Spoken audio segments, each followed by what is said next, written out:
Hi everyone, my name's Alex Hutchinson, Creative Director on Far Cry 4.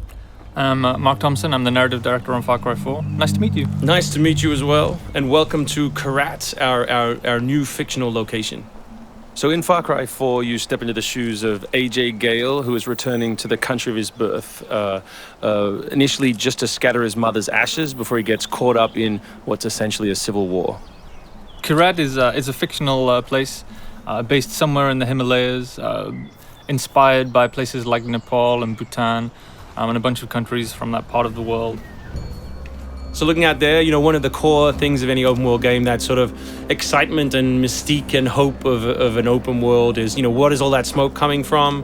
What temples are out there? What secret locations? So we've peppered the world with different places to find, all of them filled with loot and secrets and collectibles and all that good stuff.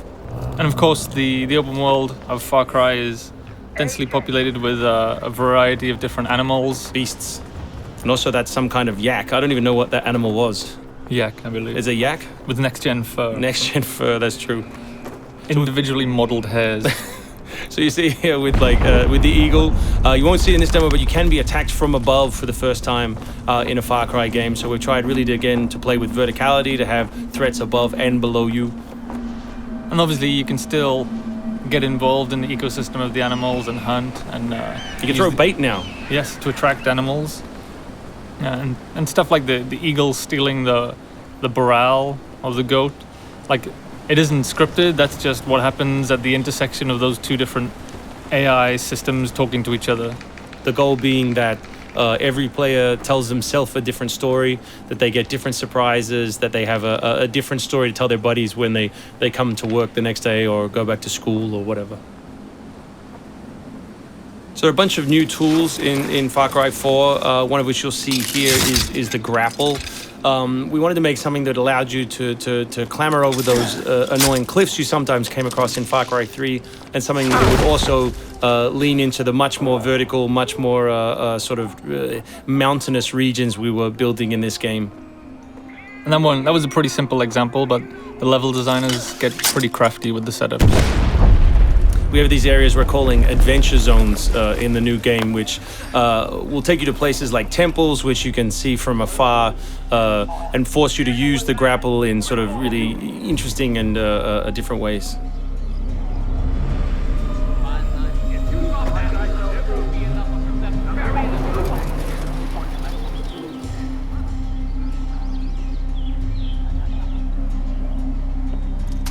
The auto crossbow is a new stealth weapon that we've introduced for Far Cry 4. It adds a little more versatility than the bow did in Far Cry 3. Obviously it sacrifices the long range for rapid fire, but it's still a super useful stealth weapon. So this is one of my favorite bits. This if you look down when you're meleeing in the new game, you kick. So you can do all kinds of fun setups such as that. Kicking things is hilarious. I expect people around the world to be kicking rocks, explosive barrels, dead bodies come November.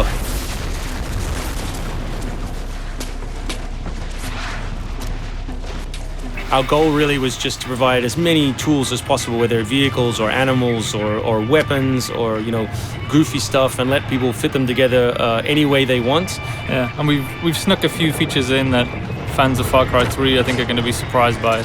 Drive and shoot. Yes. So drive and shoot, obviously it's a bit frustrating to be chasing someone forever and have to sort of drive in front of them, pull over and wait for them to get out. So now in the vehicles you can drive and shoot with any one-handed weapon. And you can also do driving takedowns from any vehicle, which I really like. So this idea of leaping from your vehicle into another vehicle, do horrible things to them, boot them out the side, and then continue on your merry way. You can now deliver death without even leaving your seat. So wingsuit is still here, and it's really cool, as you see, and actually when the space became more vertical, it actually became more fun. The mountainous environment means that there's a lot more wingsuiting to be found. And hopefully you won't get it before the middle of the game. You will. Hopefully you will get it before the middle of the game. That's the current plan. But we are many months away from watching you guys abuse us online.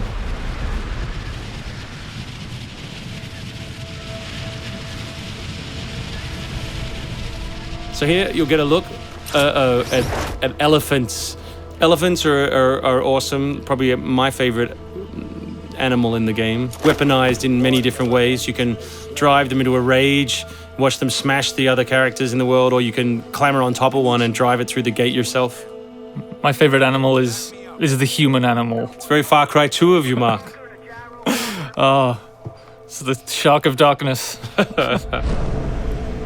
So co-op is a massive part of the new game. It's one of our big ways of opening up the open world and letting you play any way you want.